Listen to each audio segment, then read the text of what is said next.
কপিল মুনির মন্দির। আর মন্দির ঢোকার আগেই ডালা অর্কিড আছে, এখানে পুজোর সামগ্রী আপনারা নিতে পারেন।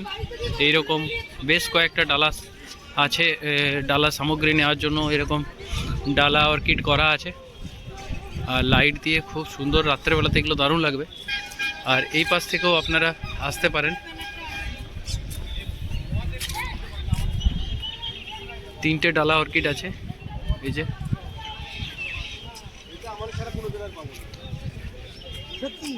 ডালা অর্কিডের ভিতরে আপনাদেরকে দেখাবো। আর মহাদেবের এখানে খুব সুন্দর একটা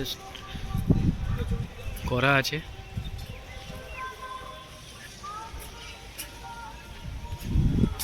এই যে এখানে বিভিন্ন পুজোর সামগ্রী আপনারা পাবেন।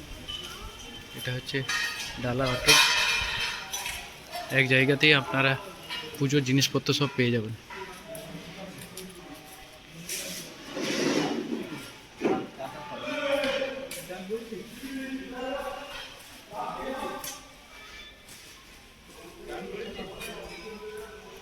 পুজোর এই যে বিভিন্ন ডালাগুলো দেখতে পাচ্ছেন, এগুলো শুরু হচ্ছে আপনার 30 টাকা থেকে, সরকারি রেট যেটা, তার সত্ত্বেও আপনারা 50 টাকা, 100 টাকা, তারপরে যত টাকা চাইবেন আপনারা সেরকমভাবে আপনাদেরকে ডালি বানিয়ে দেওয়া যাবে।